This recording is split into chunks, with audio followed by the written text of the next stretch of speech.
And welcome students. आज हम शुरू करने वाली हैं set number 18 of the Hindu editorial analysis. आज का हमारा टॉपिक है the amended land laws for Jammu and Kashmir. तो हमारा ये जो एडिटोरियल एनालिसिस है ये यूट्यूब पर अवेलेबल है और इस पर बेस्ड जो पैसेज टाइप के क्वेश्चंस हैं they are available on our app that is prep well. तो वहां पर जाके आप इसे देख सकते हैं।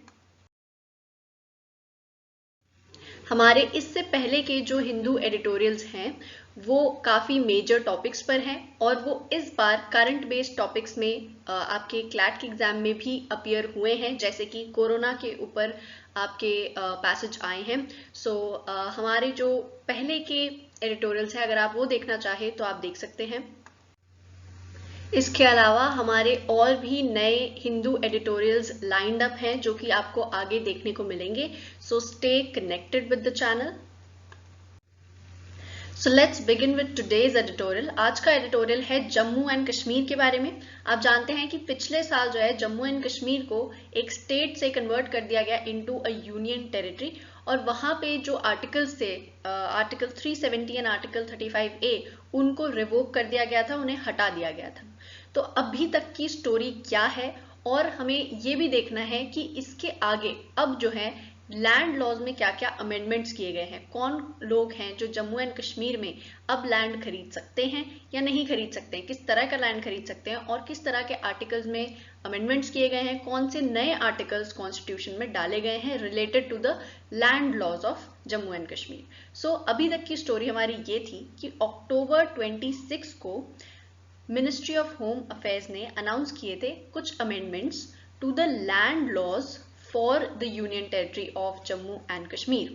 तो 26 अक्टूबर को ये लैंड लॉज में अमेंडमेंट्स लाए हैं MHA ने, including the Jammu and Kashmir development act of 1970।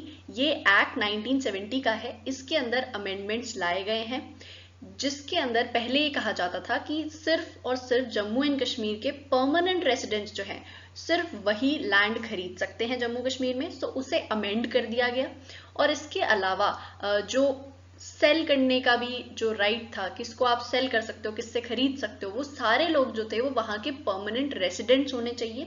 आप किसी बाहर से आए हुए व्यक्ति को सेल भी नहीं कर सकते थे अपनी प्रॉपर्टी, ठीक है।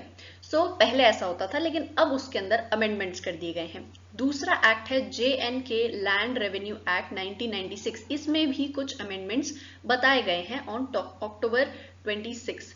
तो यहाँ पे MHA का जो नोटिफिकेशन है उसने कहा कि जो यूनियन टेरिटरी ऑफ JNK है वहां पे रीऑर्गेनाइजेशन स्टार्ट हो गया है। अब JNK को हम रीऑर्गेनाइज करना शुरू कर रहे हैं और इसके लिए हम एनकरेज कर रहे हैं the development in the UT of Jammu and Kashmir. हम डेवलपमेंट करवाना चाहते हैं वहां पे, इसीलिए हमने इन लैंड लॉज में अमेंडमेंट किए हैं।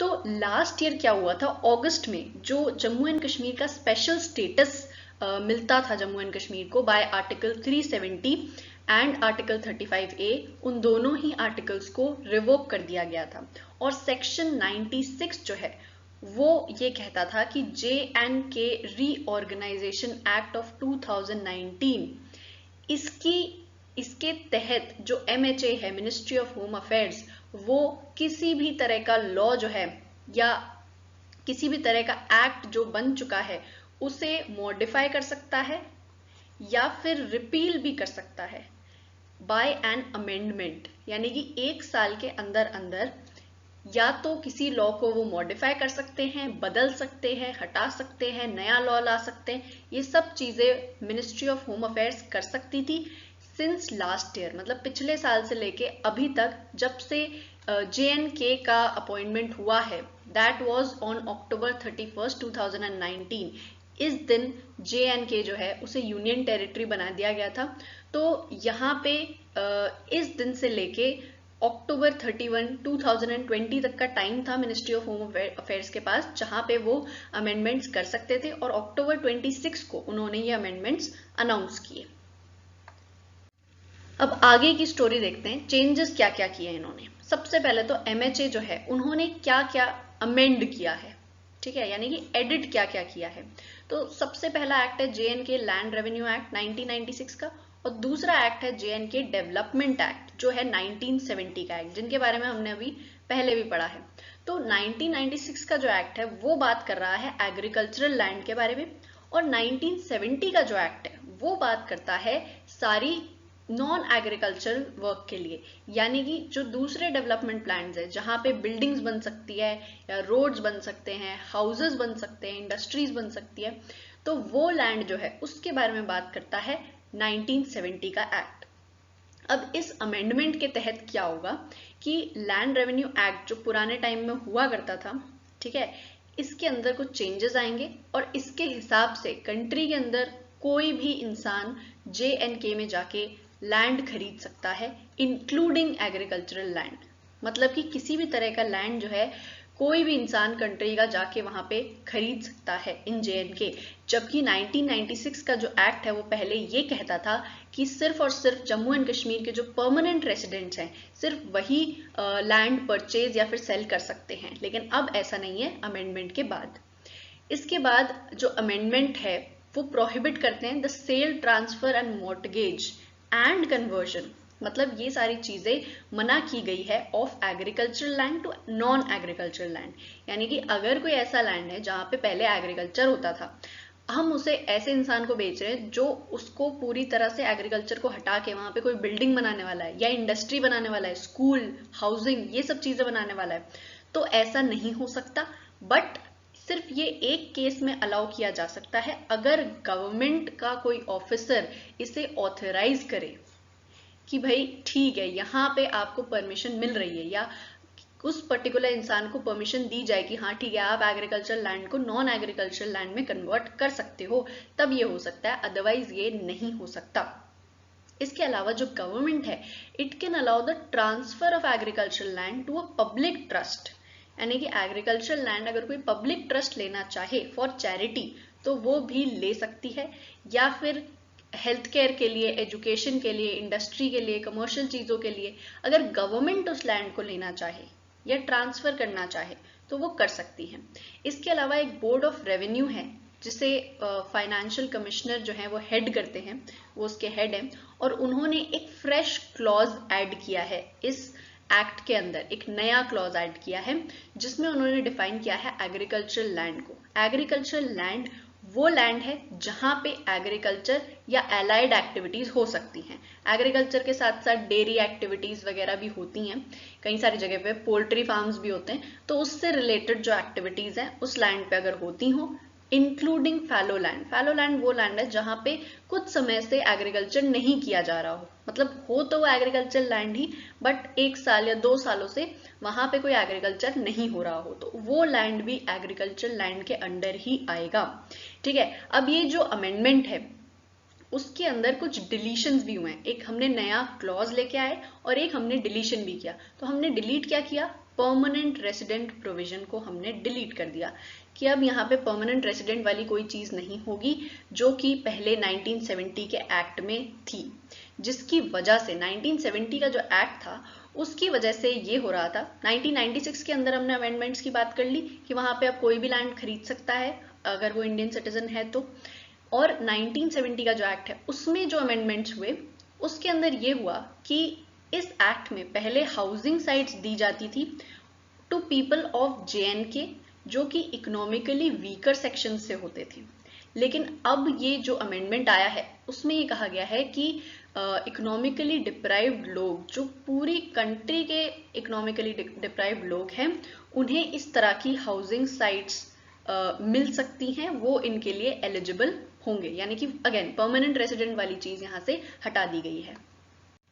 इसके बाद एक फ्रेश प्रोविजन और ऐड किया गया है, एक और फ्रेश क्लॉज ऐड किया गया है बाय द गवर्नमेंट, जिसके अंदर on the request of an army officer not below the rank of corps commander, यानी कि एक कॉर्प्स कमांडर या उससे हाई लेवल के रैंक का कोई अगर आर्मी ऑफिसर गवर्नमेंट से कहता है कि ये एरिया हमें स्ट्रेटेजिक एरिया बनाना है इन जम्मू एंड कश्मीर, क्योंकि आप जानते हैं जम्मू एंड कश्मीर में काफी सारी प्रॉब्लम्स होती हैं, टेंशंस होती हैं, बॉर्डर डिस्प्यूट्स होती हैं विद पाकिस्तान।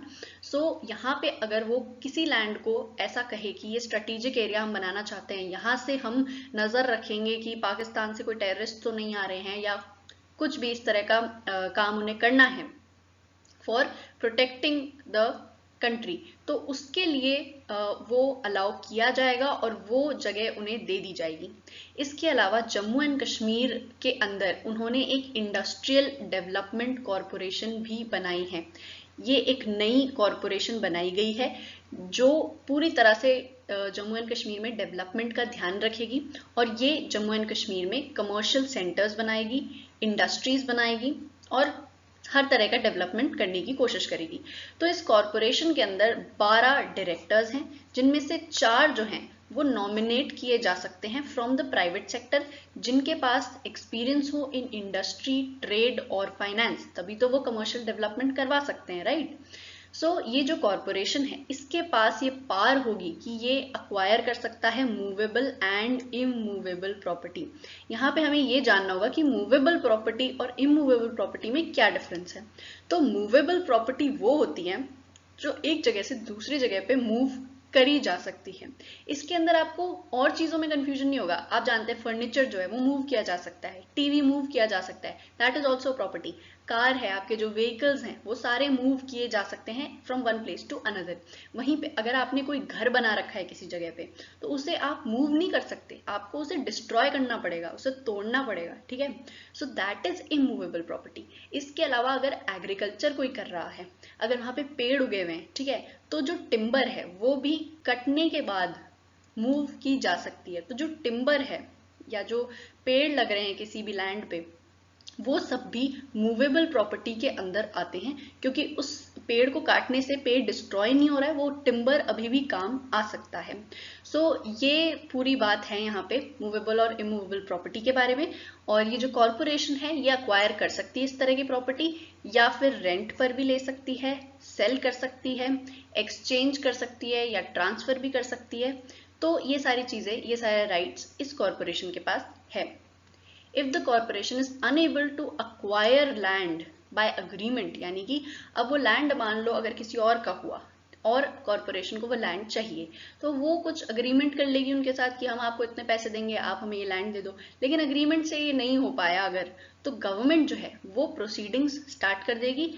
किस एक्ट के तहत? Right to fair compensation and transparency in land acquisition, rehabilitation and resettlement act 2013। इस एक्ट के तहत गवर्नमेंट जो है वो किसी भी लैंड को अक्वायर कर सकती है और उसके लिए फेयर कॉम्पनसेशन उस इंसान को दे देगी और पब्लिक पर्पस के लिए वो लैंड को अक्वायर कर सकती है। जैसे कहीं पर अगर डैम्स बनते हैं, ब्रिजेस बनते हैं बड़े बड़े, या रेलवे ट्रैक्स बनते हैं, तो उस जगह को खाली किया जाता है और वो पब्लिक पर्पस के लिए लैंड अक्वायर कर लेती है गवर्नमेंट। तो यहाँ पर भी जो अगर कॉरपोरेशन को कोई लैंड चाहिए और अग्रीमेंट से उसको नहीं मिल रहा है, तो गवर्नमेंट उसको अक्वायर करके दे देगी और कोई भी कोर्ट इसके लिए कोई कॉग्निसेंस नहीं ले सकता है। इसके अलावा कोई लीगल सूट भी फाइल नहीं किया जा सकता है इस कॉरपोरेशन के against without prior notice of 2 month. 2 महीने पहले आपको कॉरपोरेशन को जाके बोलना पड़ेगा कि भाई हमें आपसे ये प्रॉब्लम है, तो उसके बाद में आप उनके खिलाफ कोई कंप्लेन कर सकते हैं। And not later than 6 months from the date of complaint, ठीक है।